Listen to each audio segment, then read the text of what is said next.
All right, everybody, how y'all doing today?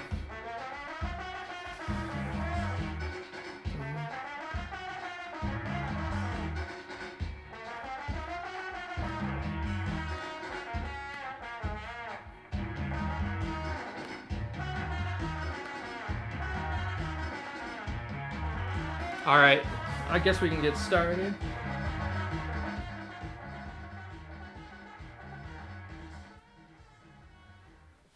All right, everybody, thank you for joining in on the second episode of Bonetown.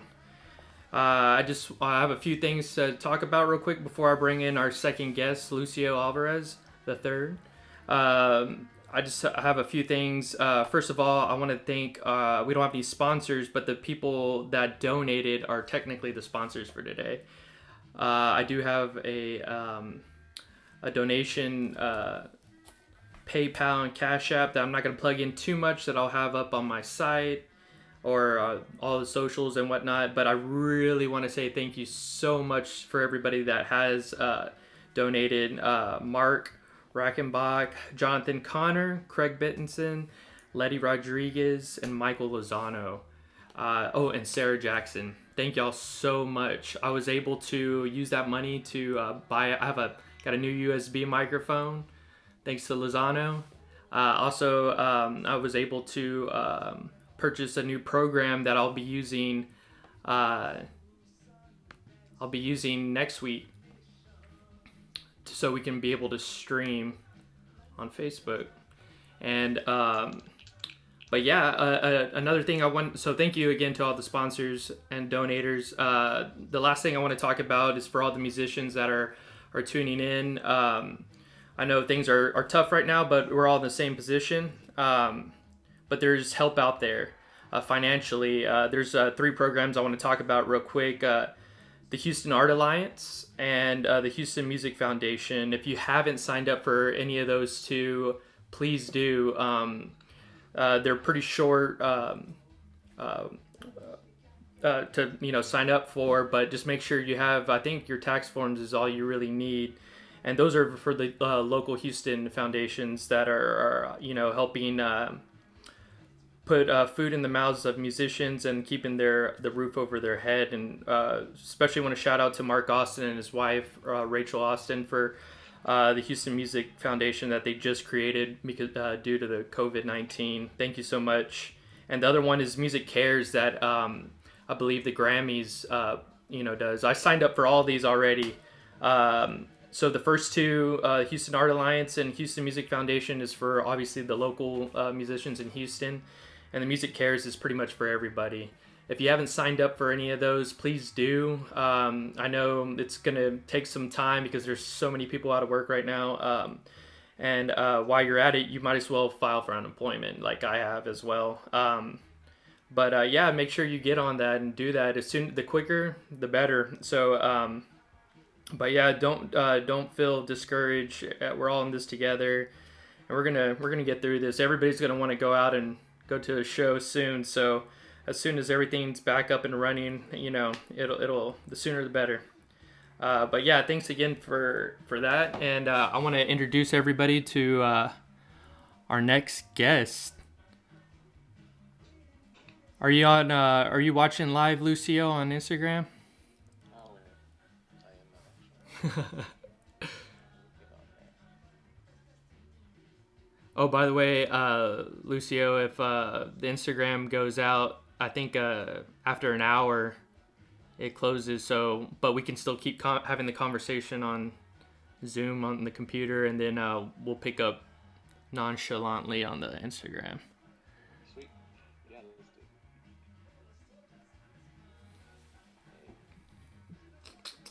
See, we didn't run this the other day. Yeah, boy. All right, now it's going. What's up, man? How you doing? What is up? Man, I was upset that we got cut short yesterday when we were doing our little run through. Oh, I know, right? Had some go through with you, but thanks for having me. This is fun. 1 second. I'm gonna select speaker, mic test. Hello. All right. Go ahead and talk real quick. Wait a minute. Okay, cool. I think we're good. Yeah, man. So what's up? What's been happening? A lot of the same. I guess we're all in the same little situation, bro. I'm dying for some outside human interaction, but trying to get this all the way down. So this is some music to my ears. This is cool. Yeah, man. I Thanks. haven't seen you in a minute. I haven't seen you for a little while. I know it's been a long while. So thanks for having me. And so everything's been going pretty chill, like everybody else. One of the fortunate ones to be working from home. So Nice, man. that was good to know that I didn't have to just stop totally everything like a lot of people did. So, Yeah. So just been working from home. It's been regular for me, regular days. That took some adjustments, but now I'm questioning whether I want to go back to the office now. So Yeah. So what kind of work do you do, if you don't mind me asking? Oh yeah, no. So my day job, I work for UT Health. I'm a buyer. Okay, cool. So I work in their procurement department. A lot of people. Well, there's a couple of people that I know that work for UT. It's a huge company. Jose Miguel Yamol, I run into him a lot of times. Like at the large gatherings, festivals type stuff that they have. So yeah, I was surprised to see how many people work at UT. That's awesome, man. So yeah, I've been doing that for about 5-6 years now, and it's good, cool, easy, sometimes. And then the other half of the world is the music. Yeah. The fun thing we're gonna talk about today. Oh yeah. So what No, group? I actually want to get that out of the way because I have so much more that I have a lot of stuff that I want to talk to you about. Yeah, man, definitely. That goes way beyond music. So Yeah, and like that's the thing too. It's like, everything goes beyond music as well. It's like, like life as well, especially everything that's going on right now.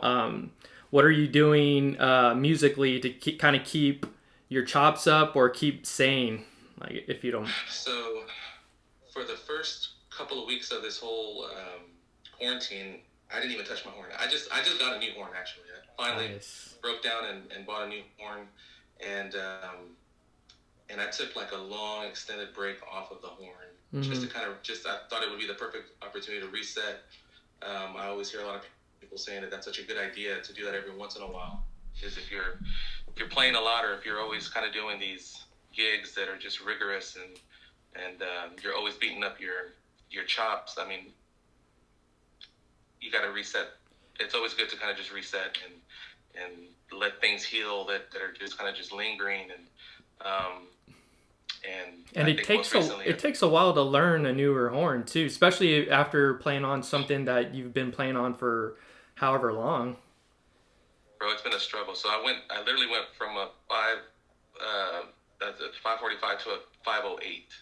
508. Okay. It's like it was like the big horn to the little horn. Yeah. And it was a struggle, and it's still a struggle. It's still taking me. I think I feel now that I'm back on it, it's definitely coming actually a little bit easier. I'm not getting as much back pressure. Nice. Because I was definitely took a little while to get used to. I was wanting to overblow but I found that with just kind of just taking it slow and keeping it basic and learning and the intonation and the stuff that's happening here, because I had to get a new mouthpiece as well, and it's a slow process, but it's now I'm starting finally stuff had it for about 6 to 8, about 2 months now. So now I'm starting to feel the benefits of the newer what horn. Everybody was talking about by going to a smaller horn, doing this commercial stuff and salsa and all that stuff. So yeah, especially really salsa, man. That's like a marathon. Dude. I mean, I don't. It's so funny because I do it so infrequently now that when I finally get back with the salsa band, I'm like, what the hell is going on? Like how how would I do this? 3, 4, 5 nights a week. Yeah. And it's just it's super hard. I find like, oh my god, I don't know if it's just out of shape or I just like mentally it's different, but I felt like when I first went back after like 6 weeks of not playing salsa, I was like, wow, this is hard. Yeah. Well, I was gonna ask, what kind of horn did you get? I got an Edwards. Nice. Edwards, and it's a small bore, it's a little jazz horn. It's their jazz line. Mm-hmm. I believe it's the T302. I believe it is. Okay, cool. But a mutual trombone player here in Houston, James Lee, got me in contact with a guy named Dave who was selling his horn, and it was in pristine condition. It was literally when I went to go see it for the first time, it was brand new, basically. And I'm like, it was the most beautiful horn I've ever seen in my life. And I'm like, geez.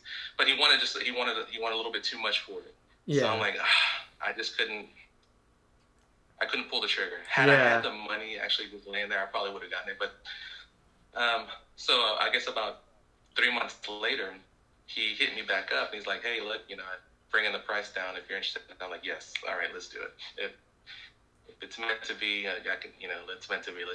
So I took the hit, and it's nice. I mean, it has a rose brass bell. It has a nickel slide, and custom crook. I mean, it's super sexy. It sounds super sexy. I want to hear that. Dude, it's so much horn for me right now. Like I'm not even close to being able to do what I need to do on it. So yeah, it's a process, but it's nice. I like it.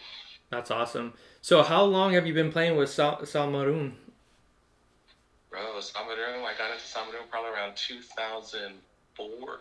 Wow. Yeah. Nice. And for everybody that's tuning in, Salmerum's like pretty much like, there's a lot of salsa bands in town, but I always hear Salmerum is always like, to me, is the most heard one. And they play, so much. And John Durbin, that I think that's he was always telling me about that band, and I know that's how you met him as well. Well, John and I went to high school together. Oh yeah, that's right. You went to HSPVA, right? So that's where I met John. Yeah. And it's still the same John that you know today. Yeah. The guy that was running the halls, and but yeah, no, that band, I think it's just back then there were probably 3 or 4 salsa bands that were actually really kind of working in Houston. Mm-hmm. And Salmerum was definitely probably, if not the biggest, full horn section, 4 horns, 2 percussion, 2 singers, bass, piano, and it was every bit of 11 people. So they, to be able to kind of just keep that band working with that many people, 2, 3, 4 nights a week at that time, it was actually pretty amazing. Yeah. Although, during that time, it was the clubs were looking for that sort of thing. Yeah. And everybody was going out. It was a great time, man. I mean, you had Sky Bar, you had which was probably the biggest one, and then of course came Gloria's, and then Tropicana's been the staple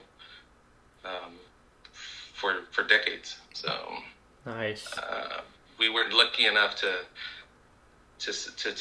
actually basically keep playing up until nowadays, before this whole quarantine. But that's one thing that Tony Garza, who's the owner, kind of, when he was kind of recruiting me way back when, he's like, Lucio, I just want you to know, like, it's the whole band or it's not the band at all. Like, everybody, there's going to be no, we're not going to scale down to budget. No, you either buy the whole band or you find somebody else. So he's actually held true to that.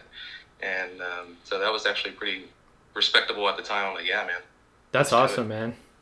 Yeah, because it's tough to pay everybody, because there's some bands like I've seen that they scale down, but it doesn't have the same impact. You know what I mean? It's not. I think Tony was actually more worried about the chemistry. Yeah. Like he was a real believer that the chemistry was going to affect the sound, and back then, I mean, it was so much work that nobody was really looking to sub out. Everybody just knew that Thursday, Friday, and Saturday religiously, that's gig days. And so you had original members for a decade. Like every bit of 10 years with the same people, with maybe an exception of one because they had to go to school and, at Berkeley or whatever. But they, it would be a core and the core, and it would just be like that for a whole decade. I mean, how can you not sound decent and know the music, especially playing cover tunes? I mean, it was a strictly cover band. Mm-hmm. So we would do those gigs in our sleep, drunk. I mean, it was some crazy nights, I bet. Autopilot.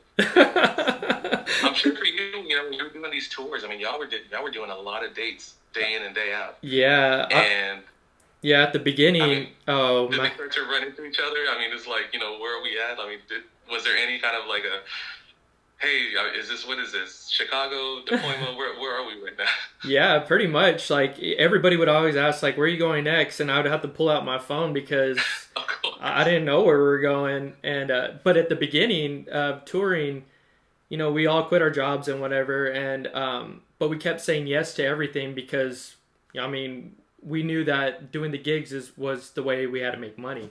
So we just said yes to everything. And next thing you knew, the first tour was like 2 months. And so we sat down and we with our booking agent and he was just like, hey, I just want to make sure this is all good. And we didn't realize, we kept saying just yes to everything and didn't realize, oh shit, this is 2 months, bro. Like, what did we just like do? We didn't think about taking off and, coming home for a little bit and then going back out. I mean, that was feeling. But I'm so sorry you had to go through that, bro. I know. But yeah, I mean, yeah, like everybody's saying, I don't know what day it is during this quarantine. I'm like, man, that's like tour. Welcome to tour. So, give us a little bit of like a day in the life. I mean, I'm sure y'all had like sound checks and whatnot. I mean, I'm sure most of the time was traveling. Oh yeah, traveling, sitting in a van for like 5 to 8 hours and then get to the venue, sound check, eat, get dressed, and then get ready for the show. And then, stay up till like 2, 3, maybe drive to the next city a little bit. And it's just, it's tough, man. It's fun, but it's grueling physically and mentally. And, but but when you have like you were saying about chemistry, I think that's one thing that's really helped, the band was, the chemistry that we have. It's really, even things have changed. We just seem to find more chemistry and it just keeps us going, you know what I mean? And I think can you imagine doing those kind of grueling schedules with people or even one person? Because it only takes one. Oh yeah. that you don't like or you don't get along with and you have to sit next to them. And it's like, that would be horrible. So yeah, so chemistry is like, I think it's one of those things that has to be like number one. Oh yeah, definitely. And because not only do you have to have chemistry with someone musically, you have to be able to get along with each other after you're done playing. Because you only play for maybe an hour and a half, 2 hours. And then after that, you spend the rest of the day with them. And we all get on each other's nerves. I mean, I have a tendency to, sometimes like eat kind of loud. and I never really noticed it until Cam brought it up. She's like, Razo, I love you, but you need to like make that quieter. I'm like, oh shit, my bad. Like, but I mean, yeah, you have to get along with each other. It's like you're like a family, you know what I mean? For real. Yeah, no, it's total family vibe, and you're gonna bicker and you're gonna squabble with your cousins and brothers, but what horn are you playing on? I don't think I asked you. Right now I'm playing on a King 3B, like with the F attachment. Yeah, man, I tried. A mutual friend of ours let me. Well, I don't know if you know Kendall. Kendall let me borrow his. He had a 3B, I believe, and man, I don't know what the deal was. It was so difficult for me to play it. I mean, you listen to like Yanka, and Yanka, I mean, obviously don't make any trombone sound amazing, but yeah, I was actually gravitating towards the king because he was like, dude, this is what we need. This is our tool. Mm-hmm. And so when I had the chance to borrow one, he let me borrow one, and man, I don't know what the deal was. I felt uncomfortable. It was just never really just, and obviously, I mean, we're talking about I had it for about a week. And, yeah. And I would probably get on it probably an hour every other day or something like that, just to kind of just trying to get the feel. First of all, it was just really small horn, so I knew that had a lot to do with it. But oh man, I don't know. It just wouldn't respond for me. It wouldn't respond, and I never felt it getting better. Mm-hmm. So the three Bs are, I guess they're just, or maybe I'm just super sensitive, but you sound great on yours. I listened to some of the stuff that you have put on. Thanks, man. Yeah. Online, and it seems to respond to you very well, and the timbre and it's nice. Thanks, man. Because you and John really mesh very well together. Thanks, man. Yeah. One thing I've heard in other interviews that like I listened to on like YouTube and whatnot. Paul the trombonist, he had a really good point about talking about not just mouthpieces, because there's so many variables that you have to deal with when playing a horn.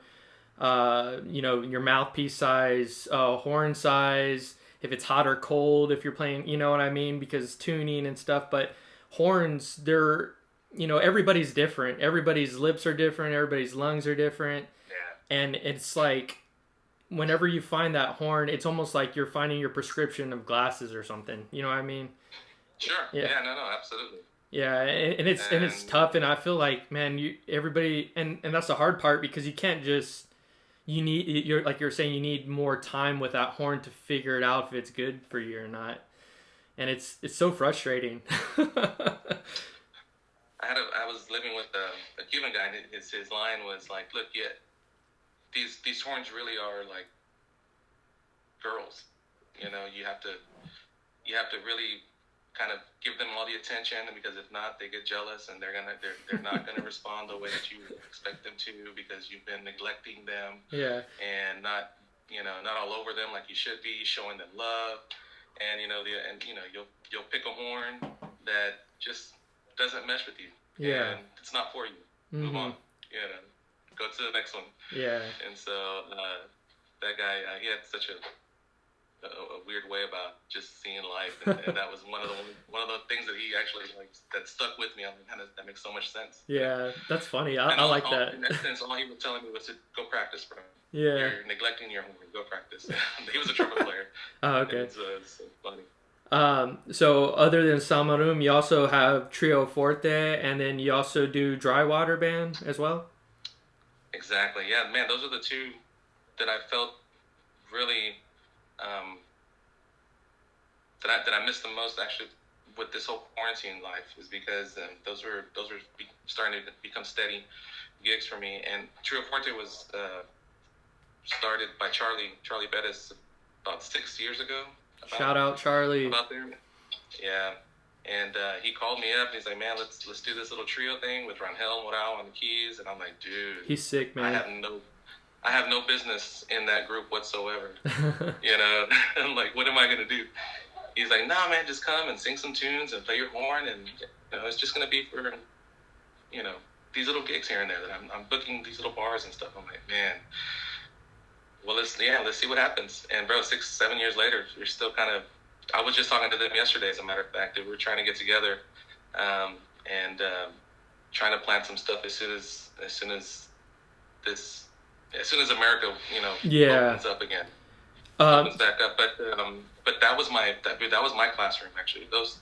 Just playing with those two guys for 6 years, man, it just shot everything up, from the vocals to just like harmony. Like Rangel is just an amazing, he's amazing right here. Mm-hmm. And so and then also, like, just the concept of the trio was really unique, because Trio Forte was basically multi-instrumentalists just coming together, right? So you had myself on the vocals and bone, Little Weeda, whatever, and then Rangel would do piano, he would do keyboard. Mm-hmm. He would sing backups, and then he was doing bass with his feet. Oh man. So that he was the whole rhythm section. Then you have Charlie set up. Everybody recognized this setup. Congas, bongo. He's doing the clave and the campana with his feet. I mean, he's just everywhere. So 3 people literally did sound like every bit of like a 6-piece. Yeah. And so it was amazing. It's we're doing a lot of stuff that a lot of people weren't doing at the time. So it felt really good. And man, it was way up over my league, man. It was out of my league, and I learned so much from these guys. Just being around them and playing with them, and yeah. So, and then dry water, of course, man. You don't get to do performances like that with that caliber of musicians, man. Those guys are all rock stars. And man, I've seen some videos, and I'm just like, Jesus, like. Everybody's killer. It's I can't even, the videos speak for themselves, man, but you're basically, they're watching people that are at the top of their talent level, and you're just like, man, but it was hard in the beginning to not just, try to do your job, but then, man, you're listening to these guys on guitar, just shred. Amazing. Yeah. Yeah, and you're just like, oh, dude. Wait, okay, hold on, what am I doing here? Like, that was pretty amazing. But man, those, I've been there, I think 5 years now, and those are all brothers and sisters, and it's just amazing to be a part of that organization. I was really lucky to get in. That's awesome, man. So another thing besides trombone, dude, you have an amazing singing voice as well. I wish I could play my trombone like I sing. How'd you get into singing? Was it how'd you get into singing? It was, that was just, I think, what did I hear? I don't know. It was girls related though. That was the first thing that I got, that got me attention with the opposite sex, back in middle school and stuff, when R&B was all the craze, and everybody wanted to sing like Boyz II Men and Jodeci, and everybody wanted to do, H-Town, and it was just me mimicking these guys, and I just found that I had a good ear for it. Yeah. But even before that, like just ear training, I think my mom was pretty influential in that, because she would always stick me in the little church choirs. Mm-hmm. But I'm talking about like at a super young age, 5 years old. Oh, wow. Yeah, so it was, and there was a little story about my very first ever Christmas concert at the little church that was right down the street from our house on the east side. We were all singing Silent Night, and it was all of the 5-year-olds up on stage, and next thing, and I definitely don't remember this at all, but my mom said that she went to the program, and they started singing Silent Night, and as soon as they started singing, I jumped off of the risers, and I went and grabbed the one microphone that was in front for the whole choir, and I started just wailing on them. That's awesome, man. So the conductor teacher was like, "Hey, stop, get over here, get back." And I'm like, "Silent Night." I was like, my mom was like this, and I know that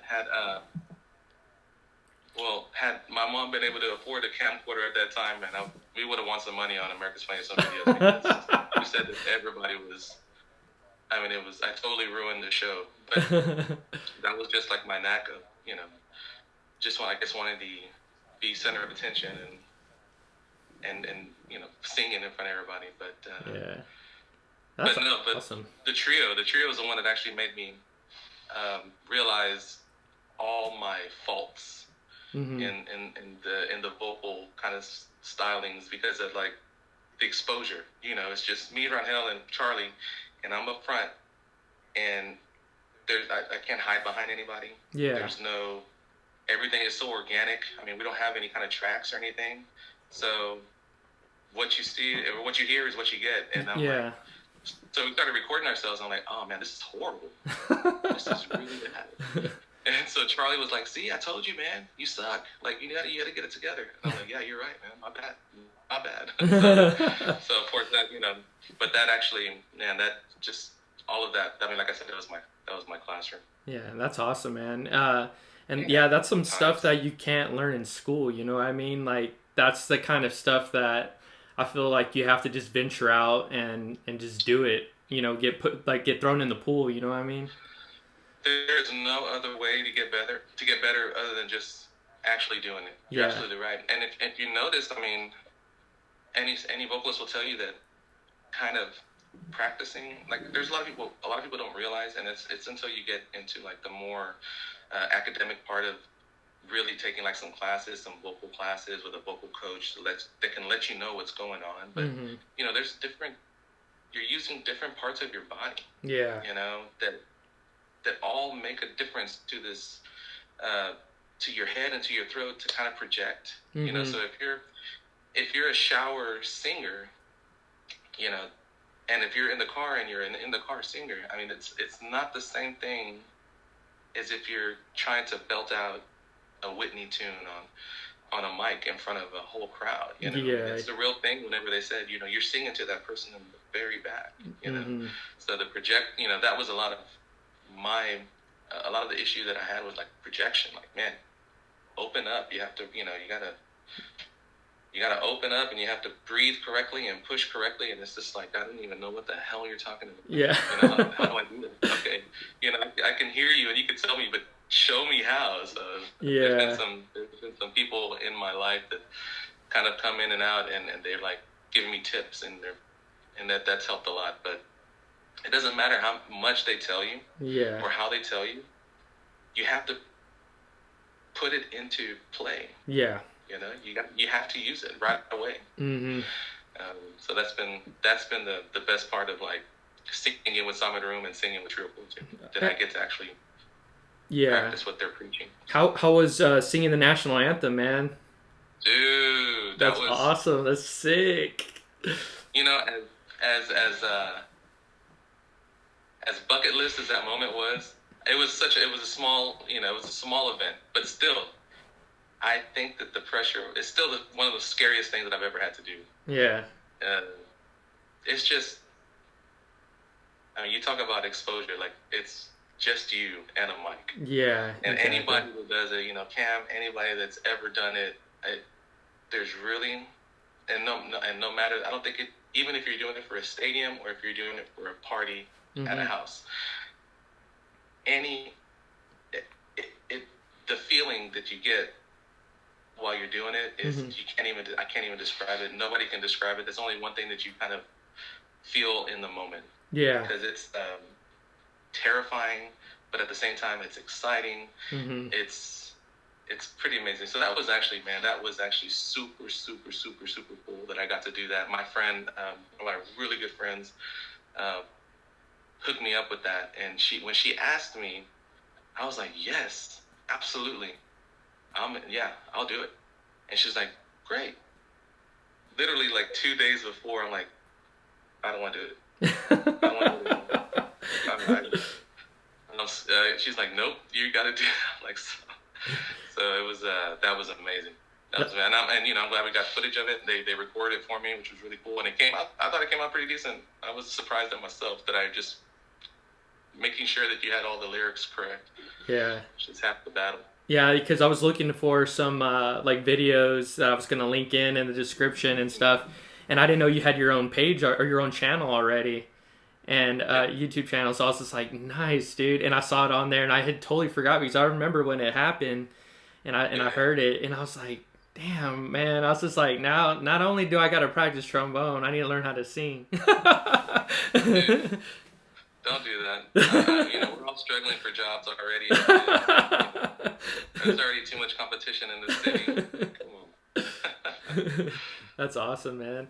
Can you carry a tune? Is that one of your things? Do you add that to your resume or what? Nah, I mean, I can't sing. If anything, I say I yell with style. I mean, I've only like, growing up, I listened to a lot of like punk rock and stuff like that. So I've always been into like but I never really like sang before. But it's not until recent, we started. John sings really good. Sometimes he jokes around when he sings, but it's like, nah, dude, that sounds good, man. And his range, bro. Yeah, he has like ridiculous, man, and like he can do everything good. But yeah, like I've been kind of like practicing singing, and then every now and then I'll sing at the supper show, not into the mic, but kind of back away, and nothing like anything crazy, and I have more, I guess, upper range than like lower range, but I mean, I've been trying to practice it just to kind of like make things a little more full and whatnot. Yeah. Okay, let's talk about other things. Yeah, man. Because I think we covered all the musical stuff. So Tiger King. I want to know. Nah. I want to know shows. We need recommendations. So obviously, the circus that was Tiger King is Tiger King. And which totally believable. Those people from Florida and Oklahoma, God bless you guys, but I know. You've been in those little towns, you know exactly how yeah. it is. No, so let's see what I've been watching. I've been watching a lot, like too much TV, and there's a show called something in the Loop, Inside the Loop, on Amazon. It's more like sci-fi kind of thing, and it's pretty dope. I'm more of a sci-fi nerd. Like I like stuff like that, like Star Wars. So this show kind of reminds me of, you ever seen that movie Looper with Bruce Willis? I do. Yeah, I remember that. And so it's kind of similar to that, or along the lines of that. And then my wife Jocelyn, she loves like murder mysteries and stuff like that. So we've been watching a lot of documentaries and shit. So what was the last one we just watched? Shit, I don't know. I don't remember. Oh, it's about a serial killer in Atlanta back in the 60s or 70s, and it's on HBO, and that one's really good. I can't think of the name of it. I'm terrible with names, but there's this other documentary on Netflix called that talks about OxyContin, like that crazy epidemic that they had that started in like Louisiana. Holy crap! That's the kind of stuff I like. Yeah. That shit was crazy, man. Dude, yeah, if they get those guys they do it right. Yeah. But no, my wife likes all those like Datelines. She likes the How to Get Away with Murder. Yeah. She likes, and I'm like, why do you keep watching this stuff? I know. Like, I'm getting a little worried now. I'm always watching over my back. Oh man, she's listening to all those podcasts of like My Favorite Murderer, and like I'm like, jeez, psycho lady. So yeah, bro, I've been digging y'all's cooking videos. Thanks, That's actually man. Pretty cool. Yeah, we just started it. I started mostly because, I mean, I get on Facebook, every now and then, but man, there's just too much like negative and depressing shit on my timeline. And I was just like, you know what? I need to put something happy out there, something just to like, I don't know, just like change it up, man. It's just like I don't care. Like I still like watch the news, just to get like the information I need. Yeah, and that's it. And then go ahead. The plop out of the yes, thank you. Come on, man, that just made my day. I had to rewind that 3 times. I'm like, that's magic. So that was great. So we got like 2 or 3 good ones, but that was the best one, and it was so good that I was like, you know what? I'm gonna reverse it too. And Jocelyn was like, "That's so stupid. Why you gotta do it?" I was like, "It's just so good and sad. It looks satisfying to me. I don't know why." So I had to do it, man. That was great. That was like cream of mushroom. What was that? Yeah, cream of chicken, cream of mushroom for sure. Yeah. Yeah. But hot pot. The editing on that is actually pretty good. Thanks, man. Yeah, they're short and sweet, You know what? I mean, that's exactly what you want. Exactly, and I don't need to do. I've been picking up these YouTube videos called these videos on YouTube called Hot Ones. Are you familiar with those? Oh, dude, I love Hot Ones, man. Man, that is so good. Just I've been going back. I actually went back to like the first episode. It's been on for 6 years, I think, at least. Yeah. 6, 7. I think they're in season 8, honestly. And and the guy even has like his game show now that's gonna come out with that. On like NBC or something. Kind of stuff, if any of y'all Hot Ones, man, they're short, 20 minutes, and it's worth it, man. It's these celebrities are getting interviewed, and while they're eating these progressively hotter wings with sauce, it's great. It's a great it's one of those. I wish I would have thought of that. Kind of I know, for real. So how are you with like spicy foods? Right. Look, I'm good up until the point to where I start losing. Like when I can't even taste the food anymore because of the hotness. Yeah. It's not fun for me. Yeah. So give me some give me some heat. Yeah. Without losing the flavor. Oh my God! Like then eating just becomes horrific. Yeah. You know? But then again, I mean, they say the benefits are unreal, but I'm not good at all with spicy. I mean, I could do some heat, but man, yeah, some of those sauces are ridiculous. Yeah, we were in Nashville because Nashville's known for like hot chicken and whatnot, and we went to God, I can't even think of the names of them now. Bolton's was one. I didn't get to go to that one. I forgot the main staple. But there's a few of them. Hattie B's is local, but it's more of a chain. And then I forgot, God, what is the name of that other one? It's on the tip of my tongue. But I got the medium, I believe. They had like up to like XXX hot or something like that. And I was so I think medium was only like not even close to halfway. And that's what I got. And holy shit, dude, it was so hot. Like I was sweating. And I was just like, man, I need more like water. I need more juice. I need pickles or something like. And I was just like, this is only medium. Like, why do you want to like torture yourself that much? I just want to enjoy this food. It's horrible. That's not fun. No, that's not the joys of eating right there. I mean, come on. That's like keep it in the flavor zone. I want to Yeah. It's but no, man. So that was actually another show that I've been watching. Do you have Hulu? Yeah. So there's I don't know if are you familiar with Lil Dicky? Who is that? Lil Dicky. Sounds familiar. He's a rapper. He's a Jewish rapper. Mm-hmm. He's kind of been trying to make it in the rap game, I guess, for about let me back up.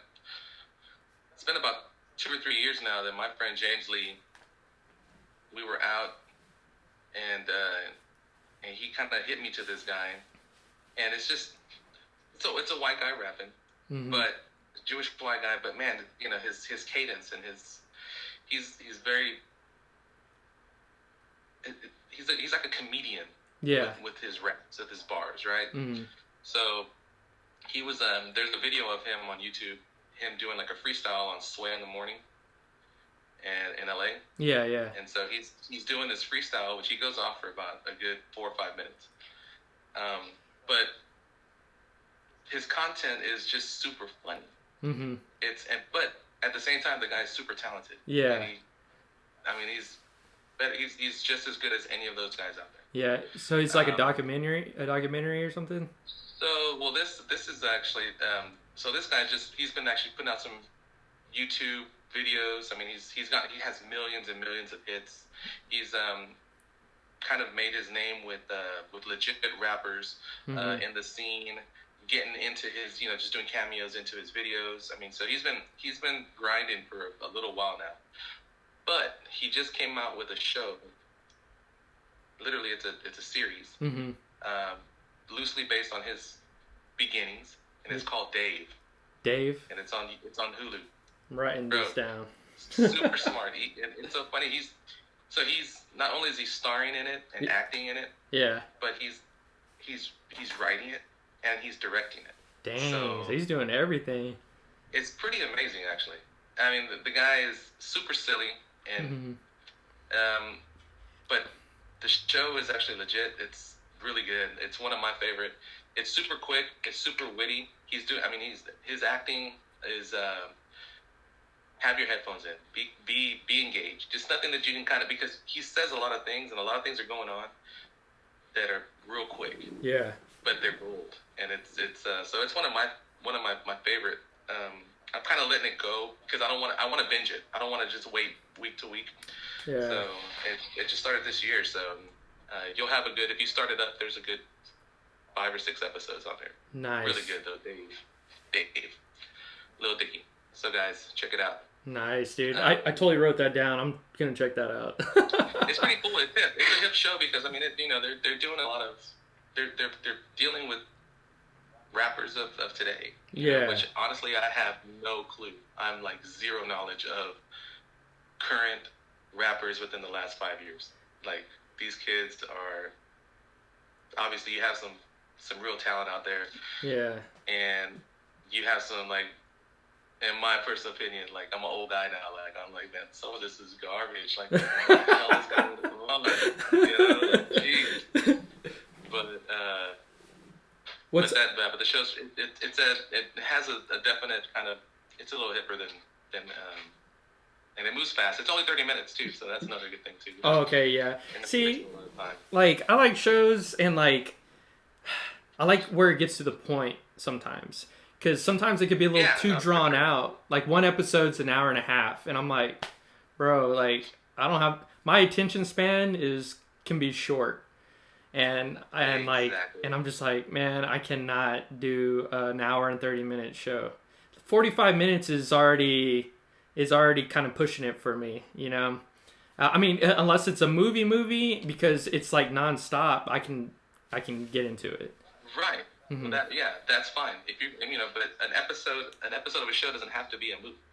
That's why I really like the comedies. I like the comedy genre is always usually 30 minutes. Yeah. All comedies, whether it's on HBO or 30 minutes, dramas are an hour. You know, Sopranos is going to be an hour long an episode. Entourage is going to be 30 minutes. Mm-hmm. You know, so it's Entourage. That's another great. I've never seen Entourage, but I've always heard really good things about it. Dude, I'm gonna have to check that one out. One of my all-time favorite ever series. Nice. Tito would say Dawson's Creek. I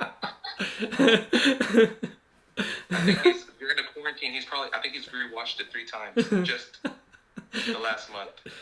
He puts his son to bed, and then he just goes and watches it. He is a huge Dawson's Creek fan. Huge. Shout out Tito. Tito Carbonelli, yeah.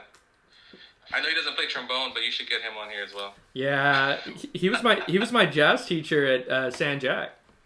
He told me. And it was funny because I would remember when he would get upset when no one practiced like their music and stuff.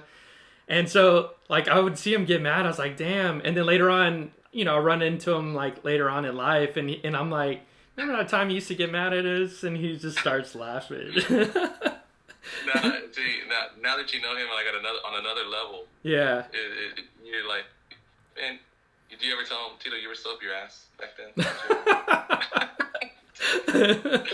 He was a great teacher, man. That guy, you know, he's teaching at TSU right now. And he's whipping those sax players into shape, man. I thought that was a good little gig for him. Yeah, man, definitely. Have you ever done any teaching gigs? Man, I hate with a passion teaching. I don't think I would ever teach. I never thought I was good at it. I never felt that. It just never interested me, to be honest with you. I have a short temper. I have really short tolerance for knuckleheadedness, and you know, shout out to all the teachers, man, out there, man, because that is a hard job.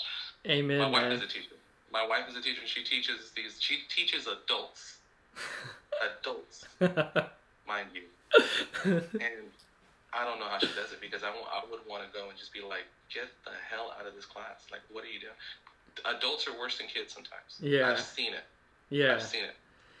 So no, shout out to all the teachers out there. That's something that just never really interested me. Although a lot of people tell me that I would be a great teacher. I'm like, no. Yeah, I mean, I had a great in high school. I had really good band teachers, and they were great.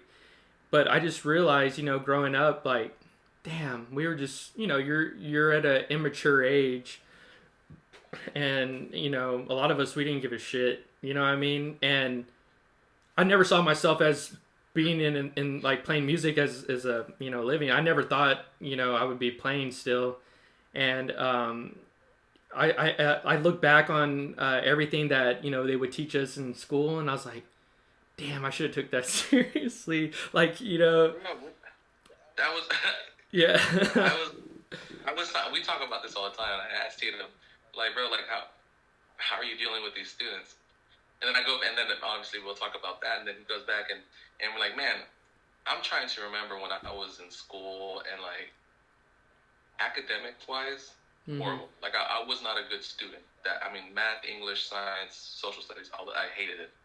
But when it came to the music stuff, like, man, I would, I was skipping class to go and like, I wanted to be in the room with the combo, with the HPA combo, because I wanted to see them working. I wanted to see Robert Glasper, like, doing his thing with, these little monsters, Mark Kelly and they're all like, they were just obviously, they were just coming up and learning their crafts. But back then, everybody took it so seriously. Yeah.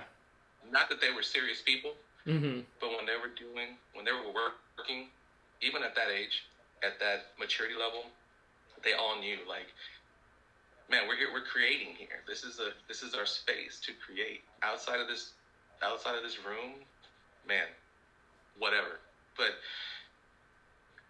I don't, so I'm not sure where that disconnect happened between the new generation and, I don't know. I was very competitive.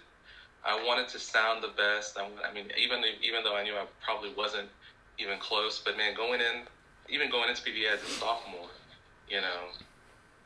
I was just like, it amazed me that people that were around my age were sounding so much better than I was. And I'm like, wow, like, this is possible. Like, no, I need to get there. I need to get where that guy's at. Yeah. That guy is like amazing. Like, and then of course, and I just stalked those people. Just like, what is he doing? How is he getting? How were they getting there? Yeah. Yeah. So it's just, man, it's a dying breed, man. I think your generation is probably towards the end. And obviously, we're talking.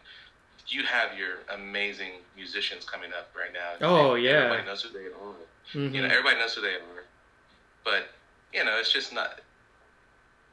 When I would go to Saisons and see, we would all sneak into Saisons because it was 21 and up. But they knew. Saisons knew, like, these are students from this place. Y'all sit over here. And, you go in and you're watching Dennis Dotson and these people that are just, Noe Marmolejos and people that were, Mark Holter that would be playing and just tearing it up, and you're like, yeah, like those are the people that, Bruce Melville back in the day was like one of the guys that I would go with my mom to Fitzgerald's, and he'll be there. First guy I've ever heard like do that kind of fretting in front of me, going all over the horn. I was like, geez. Dang. I was very, like, I'll never be able to do that correctly. Yeah, yeah, and it's crazy. It's like every time I see somebody just like fucking great musician, no matter if it's trombone or whatever, I'm like, right. I just want to leave. I'm like, I want to go practice. Like, fuck, dude. Or like, it's just like, what am I doing here? I was like, I need to go work. But I remember seeing Andre Hayward at cons. Because Corey would have his jazz jams and stuff like that. Yes. And one night I went, and I knew who Andre Hayward is, and at the time, but I didn't know like I know he's a big deal too, and so just to like walk into cons because that was like the spot we always went to. Sure. Like I went one night and I was just like, holy shit, Andre Hayward's here, like playing for free pretty much, you know? And he's just jamming, and then I'm just like listening to him and I'm like, I want to go. I was like, I don't even want to drink. I just want to go home and practice, dude. It's just like, he's just killing it, man. But yeah, no, short story about Andre is like at PVA, he was there all the time. You know, there would be obviously whenever he wasn't out doing his own thing, but I remember leaving. We'd be leaving 3 or 4 or 5 in the evening, and you're walking out, and you just hear him shedding in the practice room, and it was nuts. And I remember my very first ever introduction into Andre Hayward was we're jazz band, and he came in, sat in with the bone section. We're getting ready for IAJE or whatever, and we're playing these bassy-esque tunes that just needed to be swung a certain way. And Andre walks in, sets up. He was already warming up when we walk in, and everybody gets situated. We go through this tune, and we get through this solely part of the tune, and Doc stops the band. He's like, "Man, guys, sounds great. Everybody's hitting the right notes. Everybody's doing great. Now we're gonna have Andre play it by himself so that you could hear how it's supposed to be swung. And this is swing." And Andre played it, laid it down, just with that nice little 8-bar line or whatever, 12 bars. And it was just like, first of all, Doc.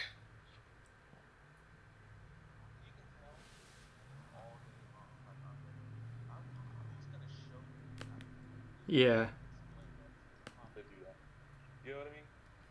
Like, you did some things you just kind of you can't learn. You can't. I don't know how you teach that. Yeah. How can you teach that kind of just timing and feel and just, man. So that was, that's when I knew there were like players of other calibers, like just right here. Yeah. It was, but that was Andre, man. He was always shedding. Something new, something different, something hard, something easy. Just, it was tremendous work ethic, man. It takes a lot of discipline at that level. Oh yeah, man. And to keep it going, I mean, because Yep. Because there's times where it can, I know for me, it can be discouraging. Like, you get up in the morning and you first thing you do is, get your horn. And if you don't feel it, usually if I don't feel it right away, I'm just like, oh, I'm done. Like, yeah. I'm done for the day. Like, I'm just not feeling it at all. Yep. Very true. Are you, can you get back on the, Instagram real quick? Yeah. Yeah. But, there's another story that I had with Andre. That's one guy that I've always been wanting to, chat with, and like, chat with him and, get some knowledge with. He's just so good, man, and he seems like a really cool guy, and but like this, so I haven't, like, the last time I had met him, he was jamming with David, and fuck, I'm trying to remember. It was like a few years back, and Chappie was playing, and he invited John to come play too. And then they invited Andre to play Bone, and I just went just to go hang out. And he was playing on a P-Bone. I remember that. I remember seeing that. And holy shit, dude, he made that P-Bone sound like a fucking $1 million horn, dude. Like a plastic trombone sounding like just so good. I was just like, jaw drop, like, I was just like, damn, man. See, that's how you, like, good of a musician that, like, you give that person whatever and they're gonna make it sound great. No, you give Andre Hayward a PVC pipe. Yeah. Come on, that guy is just, there's some guys like that, man. There's just, and it's all here, man, and it's just, yeah. I think it's like one of those that you do anything for 10,000 hours, Mm-hmm. Exactly. I mean, that you get your Yoda level, notoriety. It's another level. And those guys, man, they just don't quit, and they're so inspirational because they just, man,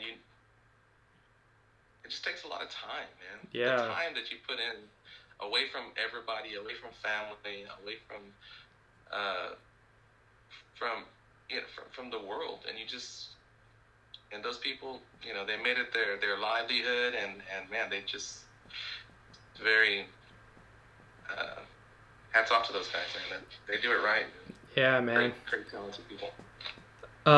So I saw also on your channel, I don't know if it got if y'all canceled it or what, but are y'all still doing the Trio Forte in the studio at R&R?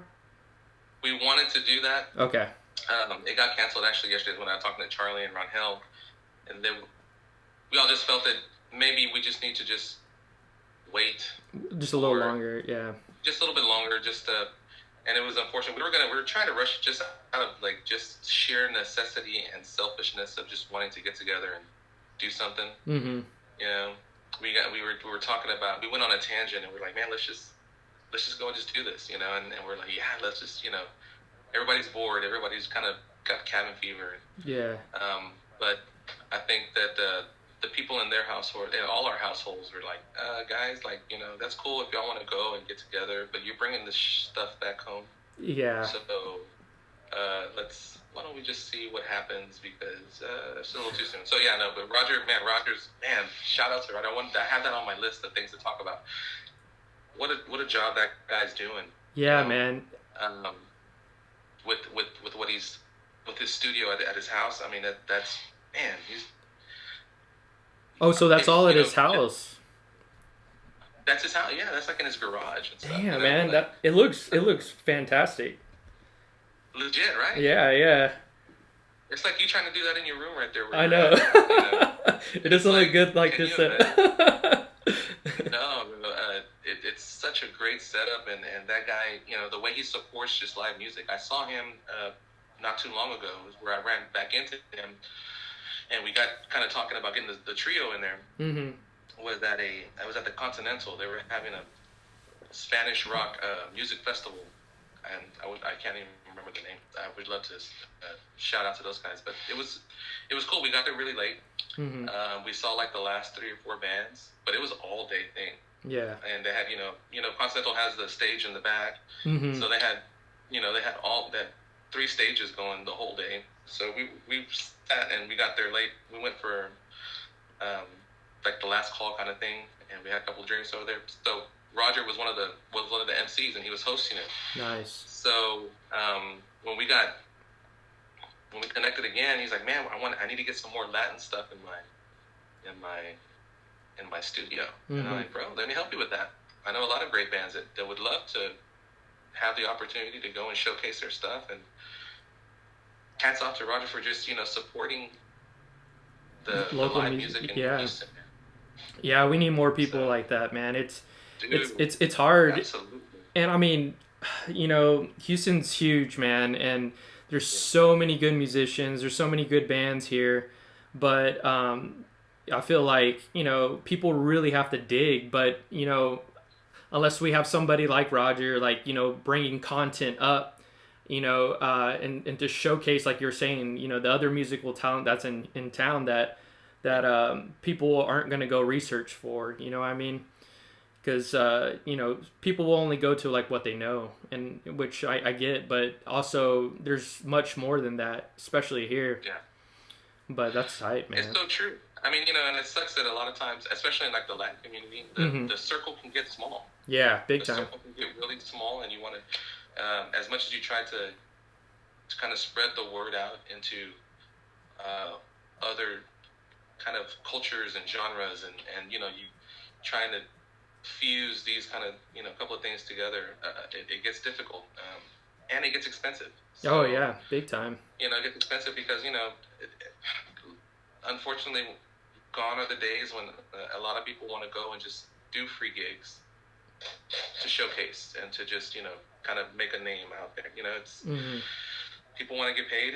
People have families. People, you know, so it gets that becomes a little bit of a hindrance when it comes to trying to put a product out there. Yeah.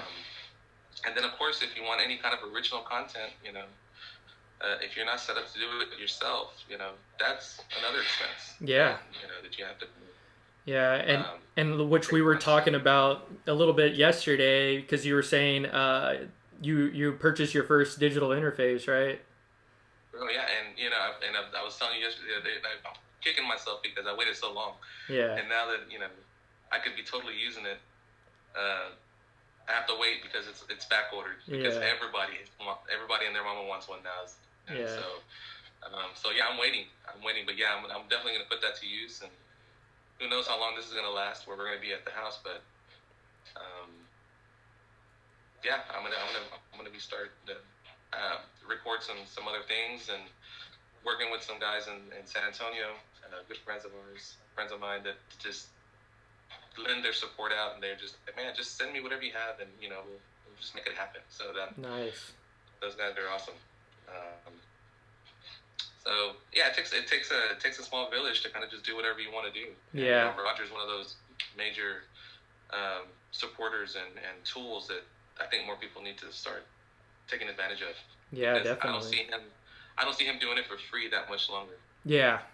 Because man, he's got a great thing going. Next thing you know, people are gonna want to go do it, and he's gonna be like, "Well, I don't have the time right now," and he's gonna be booked for the year. He is, yeah, and that's what's gonna happen. Yeah. You know, that's exactly what's gonna happen. And so, yeah, get in now, and I'm glad you brought that up because I almost forgot about that. That's cool, man. So what other? Let's see what I had. I had something else. Oh, so as far as schooling, or what area did you grow up in the Houston area? Bro, I've lived in probably every single part of Houston. Dang. So I grew up. I was born on the east side. Yeah. So, you know, we're talking about I-10, Federal. Yeah. That area there. Where are you at? Southeast. I'm like literally 5 minutes away from Hobby. Okay. Yeah. I saw you were you in South Houston the other day? Yeah, that's where I live in South Houston. Yeah. Okay, because I have for the longest time I had an aunt and uncle that lived off of Mississippi. Okay. Yeah. That's not far. I'm right behind them.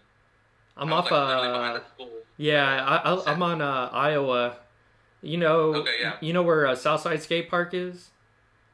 Yes. Yeah. I live like 2 blocks away from there. Wow. See, on the other side, I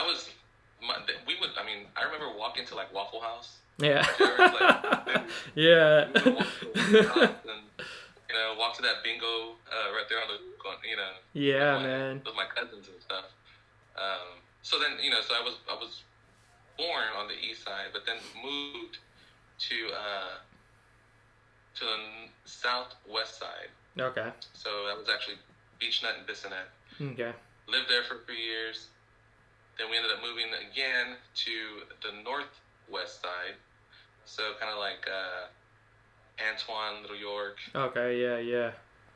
And then we were there.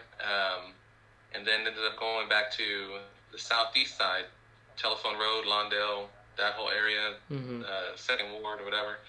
And so, I was in Friendswood for a little while. I'm in the Galleria right now. But most of my childhood was probably with my cousins on the southeast side. You know, nice. Harrisburg. Going to Taco Cabana on Harrisburg was a huge thing for us. They had in that shopping center, that Harrisburg shopping center, there was at the very corner there was at one far end there was a very small mom and pop video rental store. Nice. There. So this is before Blockbuster. Yeah. Oh, we'd shit. Just go there. Yeah, we'd go there on the weekends and rent the games and the movies that we were gonna see all weekend long. That's awesome, dude. So I was just going to just have sleepovers over there. Those were the good old days, and we'd, you know, sneak in an Andrew Dice Clay video, you know, watch Andrew Dice Clay talking about whatever he talked about, and we thought that was the funniest thing. and then yeah, renting Nintendo games. That was it. Yeah, man, that's the good old days, man. So where did you go to school after HSPVA? No, after that, I didn't go to college. Okay. I went straight into gigging. Nice. I started. I actually started an internship with Telemundo. Mm-hmm. I wanted to do video production. I didn't think I was going to play trombone after high school or at all. Same. Yeah. And I didn't. And so I didn't. I went to the Art Institute actually for a couple of years. Yeah. Just to learn about video production and how to look, angles, camera work, and ended up getting a sports editing internship at Telemundo for a year. And it just so happened during that internship, which wasn't paid, I started getting calls for gigs, just randomly, and I would take them. And then so the gigs started getting bigger and bigger, and paid a little bit more, and I'm like, I guess I'll go with the money. I should have stayed, or who knows? I mean, had I stayed with Telemundo, we wouldn't be here talking right now. Yeah. I wouldn't be married to my wife that I have, my beautiful wife. I wouldn't have any of this. Mm-hmm. And so I ended up taking all these gigs and decided I was going to be a freelance full-time musician, and really did that for about four years before salsa came into my life, and I took that turn, took that fork in the road, and then other than that, the rest is history. So that was how that all came about. Yeah. That's awesome, man. That's cool. It was hard. It was hard back then, man. Yeah. But it was the best time. Pre 9/11 was a really good time for this city and live music. Mm-hmm. And I remember those days very vividly because, man, that's like the first time I ever got to meet and hang out with David De La Garza, Larry Lozano, and Artie. Mm-hmm. All those guys, and Brian on the drums, met Marcy around that time, Marcy Chapa, Roy Chapa, Roy Chapa around that time, Ron Davis, those guys, who are still, we were just last night playing poker, those are lifelong friends that you make along the way that they don't go away, Yeah. And you could not talk to those guys for 2 or 3, 4 years, and then once you finally get back, pick up where y'all left off. Oh yeah, and nothing's ever changed it. So yeah, that was that, and I miss those days a lot because the time went by fast. Yeah. And then of course we had the tragic 9/11 happen, and then everything just boom. Yeah. Stopped. A lot like it is now. Mm-hmm. But you didn't have to stay home. Mostly everybody stayed home at that time. I don't know how old were you. How old you were? I was 14. I was in 9th grade. I remember it. Or, yeah, 9th grade. Yeah.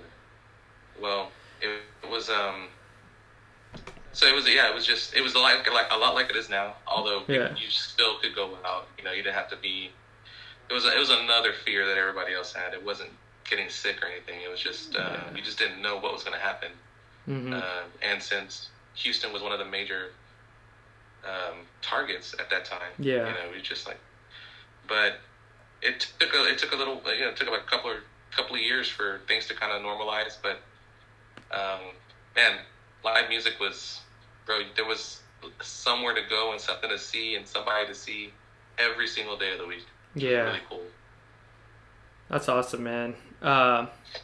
Yeah, I think that's about it I have. But, man, I really appreciate you coming on, and it was great, catching up and whatnot. And I can't wait till this is over till we can... We only see each other in, 10, 15-minute increments. I know, right? So, this is cool. I really appreciate you having me, man. Yeah, man. I know there's a lot of people that you could have called, and I'm glad I was on that list. I appreciate it. Nah, you and Henry were definitely my first two that I always had in mind for sure.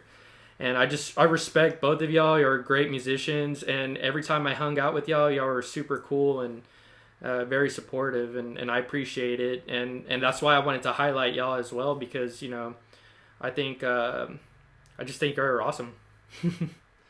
Appreciate it, bro. No, and man, there's a lot of people doing great stuff right now. Now that this quarantine is here and they have time, like these young cats that are up and coming, like Aaron. Man, Aaron's doing some good stuff. Hell yeah, man. Henry's killing it. The guy's super talented as well. Sal is a knucklehead. Love that kid. He's that guy is super. He's pretty gangster, bro. Yeah, dude. Pretty gangster. Yeah. And I'm looking forward to seeing the next episodes of your stuff, because I don't get a chance to talk to any of these people in a regular kind of basis or in the scene, and we're all working at the same time, and if not, Aaron's in Austin or he's doing something, and I'm glad that you're doing this, guys. Support this guy. Send him all your money if you can. He needs a lot of help in the background. Yeah. We're gonna get him a really good sign, legit sign. I think that's next on his agenda, for budget wise. Yeah. I think what I'm gonna do is, after like 4 or 5 episodes, I think I'm gonna try to get some homies together. Well, it's gonna be like 4 of us just hanging out and talking like this. I think that'll be tight, dude. Sick, yeah. Absolutely. Count me in, man. I would love that. I'm gonna just let me know. If I'm not in the crew, I'm gonna be a spectator for sure. Yeah, man. Well, Lucio, I appreciate you, brother. Thank y'all for tuning in. I have just a few more things to say after he gets off, but Lucio, I appreciate it, man, and we'll have to do this again for sure. Yes, sir. All right, man. Take it easy. See ya, man. Take care. Y'all be safe out there.